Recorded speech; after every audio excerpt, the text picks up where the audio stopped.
اللہ الرحمن الرحیم السلام علیکہ یا ابا وحد الکوفی ورحمۃ اللہ وبرکاتہ بآواز بلند صلوات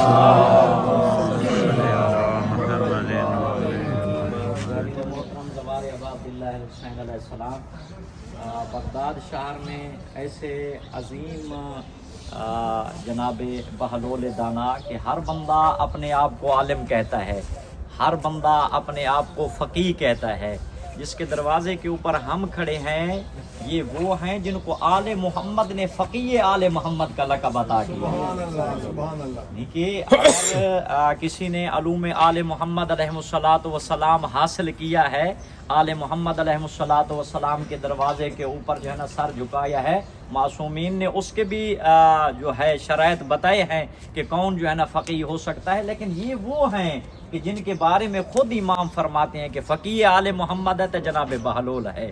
اور جناب بہلول کی زندگی کیا ہے؟ جناب بہلول کے پھٹے پرانے کپڑے ہیں، جناب بہلول کی سادی سی زندگی ہے، اور زیادہ تر بسیرا اسی قبرستان میں ہے جو ساتھ میں آپ کو نظر آ رہا ہے۔ اسی قبرستان میں پھٹے پرانے کپڑوں سے آ کے بہلول بیٹھ جاتا ہے، لوگ دیکھ کر کہتے ہیں بہلول آل محمد علیہ الصلاۃ والسلام نے آپ کو فقیہ آل محمد کا لقب عطا کیا ہے، یہاں پہ بیٹھے ہوئے ہیں، قبرستان میں کیوں بیٹھتے ہیں؟ رہتی دنیا تک جناب بہلول کا ایک پیغام ہے۔ جناب بہلول کہتے ہیں اس لیے ان قبرستان والوں کے پاس بیٹھتا ہوں، قبروں والے نہ یہ کسی کا گلہ کرتے ہیں، نہ یہ کسی کا شکوہ کرتے ہیں، نہ کسی کی دل آزاری کرتے ہیں، اور یقیناً ہمارا یہ روحانی سفر ہے نا، اور یہ روحانی سفر میں کیا ہونا چاہیے؟ ہمارے ہاتھ میں تسبیح ہونی چاہیے، آل محمد کا ذکر ہونا چاہیے کہ ہم کس سفر کے اوپر رواں دواں ہیں، ہم کہاں پہ آئے ہوئے ہیں، ہم کجا روضہ اطہر ابا عبداللہ الحسین کجا، ہم کجا ذریعہ امیر المؤمنین علیہ السلام کجا، ہم کجا باب الحوائج امام موسیٰ کاظم کجا، اور آج تو ہم پہنچیں گے اس امام علیہ السلام کے مقام غیبت کے اوپر جو پردہ غیب میں بیٹھ کر ہمارے اعمال کی طرف دیکھ رہا ہے۔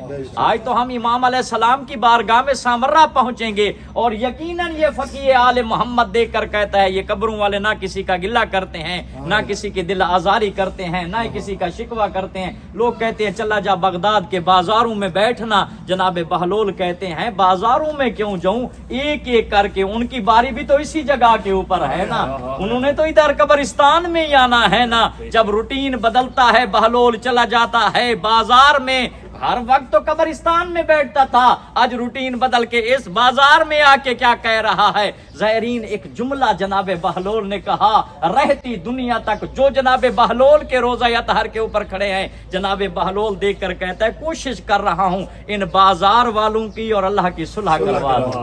اللہ اکبر، بیٹھا ہوا بازار میں ہوں، کوشش یہی کر رہا ہوں بازار والوں کی اور اللہ کی صلح کرا دوں، ان کو بلا لوں۔ مالک کہتا ہے ایک دفعہ میری بارگاہ میں آ تو صحیح، سر سجدے میں رکھتا صحیح، خلوص نیت سے یا ربی کہہ کر پکار، میں 10 دفعہ تجھے یا عبدی کہہ کر جواب دوں گا۔ اے میرا بندہ بے رزق ہے تو تجھے رزق عطا فرماؤں، بے اولاد ہے تو تمہیں اولاد عطا فرماؤں۔ زائرین آپ زیارات کے سفر کے اوپر آئے ہوئے ہیں، یقیناً ہم خلوص نیت سے ایک سجدہ در حسین کے اوپر ادا کریں گے، اور وہ سجدہ ایسا ہوگا ہمارے مانگنے میں دیر ہوگی، اس ذات کبریا کے عطا کرنے میں دیر نہیں ہوگی۔ ایک ایسا سجدہ ہوگا جو دہلیز حسین علیہ السلام کے سامنے ہوگا، کیسا سجدہ ہوگا جو دہلیز امیر المؤمنین علیہ السلام کے سامنے ہوگا۔ یقیناً جس دروازے کے اوپر ہم کھڑے ہیں، جناب بہلول کہتا ہے، وہ بادشاہ دیکھ کر کہتا ہے بہلول اب بنا کیا ہے؟ بہلول دیکھ کر کہتا ہے مالک تو بلا رہا ہے، بازار والے مان نہیں رہے، کوشش تو کر رہا ہوں، آ جاؤ بارگاہ الہی میں، آ جاؤ اپنے گناہوں کی معافی مانگ لو، لیکن یہ نہیں مان رہے۔ جب دوسرے دن وہی روٹین کے مطابق بیٹھا ہے قبرستان میں، اللہ اور 14 آل محمد کا ذکر کر رہا ہے، اب کیا کر رہے ہو؟ کیا کہنے جناب بہلول کے اس جواب پہ، اور یقیناً آپ بھی اس جملے کو یاد رکھیں گے اور اسی جملے کو دہراتے رہیں گے۔ جناب بہلول نے کیا کہا؟ بہلول کہتے ہیں ابھی بھی کوشش کر رہا ہوں ان قبروں والوں کی اور اللہ کی صلح کروا دوں۔ اب کیا ہوا ہے؟ جناب بہلول دیکھ کر کہتے ہیں اب یہ تو مان گئے ہیں، وہ نہیں مان رہا ہے۔ اللہ اکبر، ہمارا سانس چلتا ہے تو مالک بلاتا ہے۔ جناب بہلول کے روضہ اطہر کے اوپر موجود ہیں، یہ فقیہ آل محمد ہے۔ مالک ہماری حاضری کو اپنی بارگاہ میں قبول فرمانا، مالک ہمارے حوائج شریعہ پورے فرمانا۔